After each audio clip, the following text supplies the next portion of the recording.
साधु संतों और शास्त्रों में कहा गया है कि कलयुग में केवल राम नाम का ही आधार है।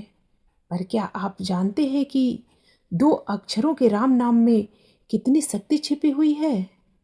आज के इस वीडियो में हम चर्चा करेंगे राम नाम जप के प्रताप के बारे में। यह सिर्फ एक नाम नहीं बल्कि एक महामंत्र है जो न केवल मन को शांति देता है बल्कि जीवन के बड़े से बड़े संकटों को काटने की क्षमता रखता है। चाहे वह मानसिक तनाव हो या आध्यात्मिक उन्नति की चाह, राम नाम का जाप हर मार्ग को सुलभ बना देता है। नमस्कार मित्रों, आज आपके लिए प्रसंग है राम नाम का जाप। एक महात्मा जी रात्रि के समय में श्री राम नाम का जाप करते हुए अपनी मस्ती में चले जा रहे थे। जाप करते हुए वे एक गहन जंगल से गुजर रहे थे। विरक्त होने के कारण वे महात्मा बार बार देशाटन करते रहते थे। वे किसी एक स्थान में अधिक समय तक नहीं रहते थे। वे ईश्वर नाम के प्रेमी थे, इसलिए दिन रात उनके मुख से राम नाम जप चलता रहता था। स्वयं राम नाम का जाप करते तथा औरों को भी उसी मार्ग पर चलाते। महात्मा जी गहन जंगल में मार्ग भूल गए थे, पर अपनी मस्ती में चले जा रहे थे कि जहाँ राम ले चले वहाँ चला जाऊंगा। दूर अंधेरे के बीच में बहुत सी दीपमालाएं प्रकाशित थीं। महात्मा जी उसी दिशा की ओर चलने लगे। निकट पहुंचते ही देखा कि बट वृक्ष के पास अनेक प्रकार के वाद्य यंत्र बज रहे हैं। नाच गान और शराब की महफिल जमी है। कई स्त्री पुरुष साथ में नाचते कूदते हंसते तथा औरों को हंसा रहे थे। उन्हें महसूस हुआ कि वे मनुष्य नहीं प्रेतात्मा हैं। महात्मा जी को देखकर एक प्रेत ने उनका हाथ पकड़कर कहा, ओ मनुष्य, हमारे राजा तुझे बुलाते हैं, चल। वे मस्त भाव से राजा के पास गए जो सिंहासन पर बैठा था। वहाँ राजा के इर्द गिर्द कुछ प्रेत खड़े थे। प्रेतराज ने कहा, तुम इस ओर क्यों आए? हमारी मंडली आज मदमस्त हुई है। इस बात का तुमने विचार नहीं किया? तुम्हें मौत का डर नहीं है? अट्टहास करते हुए महात्मा जी बोले, मौत का डर? और मुझे? राजन, जिसे जीने का मोह हो उसे मौत का डर होता है। हम साधु लोग तो मौत को आनंद का विषय मानते हैं। यह तो देह परिवर्तन है जो प्रारब्ध कर्म के बिना किसी से हो नहीं सकता। प्रेतराज, तुम जानते हो हम कौन हैं? महात्मा जी, मैं अनुमान करता हूँ कि आप प्रेतात्मा हो। प्रेतराज, तुम जानते हो लोग और समाज हमारे नाम से कांपता है। महात्मा जी, प्रेतराज, मुझे मनुष्य में गिनने की गलती मत करना। हम जिंदा दिखते हुए भी जीने की इच्छा से रहित मृत तुल्य हैं। यदि जिंदा मानो तो भी आप हमें मार नहीं सकते। जीवन मरण कर्माधीन है। मैं एक प्रश्न पूछ सकता हूँ? महात्मा जी की निर्भयता देखकर प्रेतों के राजा को आश्चर्य हुआ कि प्रेत का नाम सुनते ही मर जाने वाले मनुष्यों में एक इतनी निर्भयता से बात कर रहा है। सचमुच ऐसे मनुष्य से बात करने में कोई हर्ज नहीं। प्रेतराज बोला, पूछो क्या प्रश्न है? महात्मा जी, प्रेतराज, आज यहाँ आनंदोत्सव क्यों मनाया जा रहा है? प्रेतराज, मेरी इकलौती कन्या योग्य पति न मिलने के कारण अब तक कुंवारी है, लेकिन अब योग्य जमाई मिलने की संभावना है। कल उसकी शादी है, इसलिए यह उत्सव मनाया जा रहा है। महात्मा जी हंसते हुए, तुम्हारा जमाई कहाँ है? मैं उसे देखना चाहता हूँ। प्रेतराज, जीने की इच्छा के मोह के त्याग करने वाले महात्मा, अभी तो वह हमारे पद प्रेत योनि को प्राप्त नहीं हुआ है। वह इस जंगल के किनारे एक गांव के श्रीमंत यानी धनवान का पुत्र है। महादुराचारी होने के कारण वह इस समय भयानक रोग से पीड़ित है।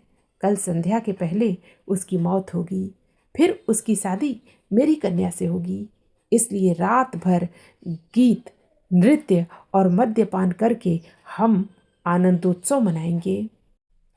महात्मा जी वहाँ से विदा होकर श्री राम नाम का अजबा जाप करते हुए जंगल के किनारे के गांव में पहुँचे। उस समय सुबह हो चुकी थी।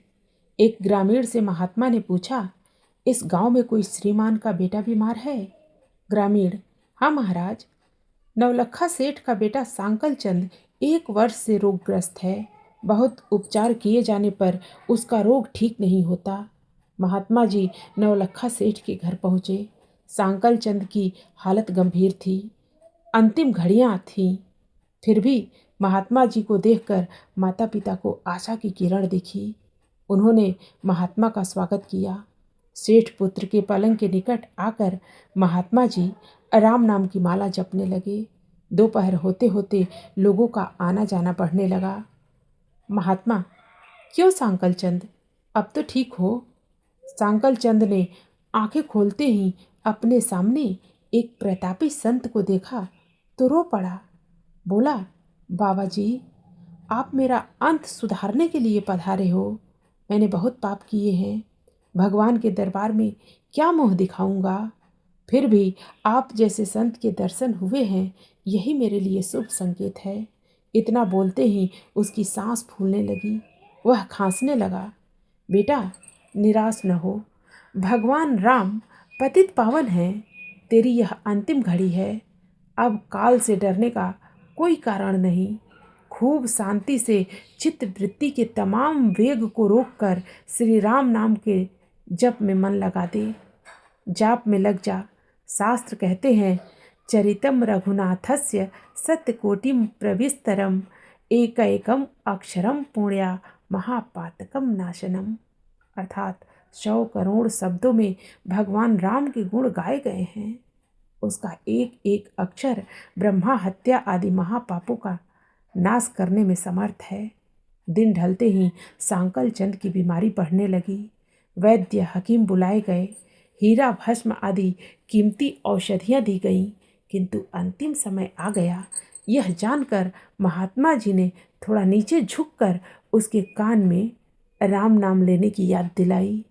राम बोलते ही उसके प्राण पखेरु उड़ गए। लोगों ने रोना शुरू कर दिया। शमशान यात्रा की तैयारियां होने लगी। मौका पाकर महात्मा जी वहां से चल दिए। नदी तट पर आकर स्नान करके नाम स्मरण करते हुए वहां से रवाना हुए। शाम ढल चुकी थी। फिर वे मध्य रात्रि के समय जंगल में उसी बट वृक्ष के पास पहुँचे।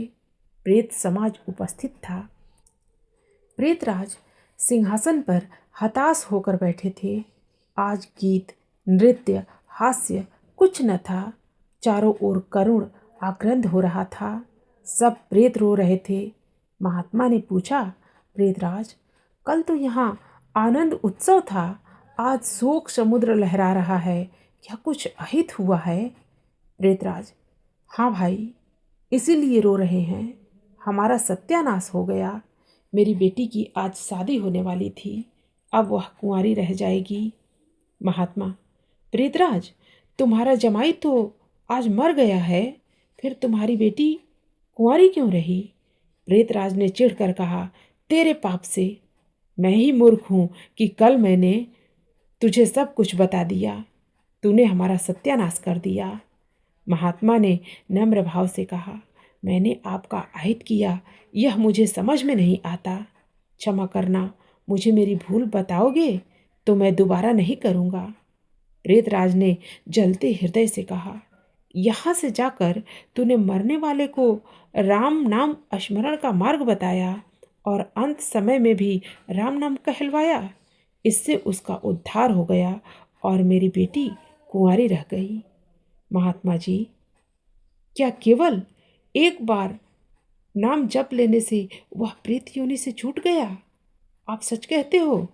प्रेतराज, हाँ भाई, जो मनुष्य राम नाम जप करता है वह राम नाम जप के प्रताप से कभी हमारी योनि को प्राप्त नहीं होता। भगवान नाम जप में नरक उद्धारणी शक्ति है। प्रेत के द्वारा राम नाम का यह प्रताप सुनकर महात्मा जी प्रेमाश्रु बहाते हुए भाव समाधि में लीन हो गए। उनकी आंखें खुली तब वहाँ प्रेत समाज नहीं था। बाल सूर्य की सुनहरी किरणें वट वृक्ष को शोभायमान कर रही थी।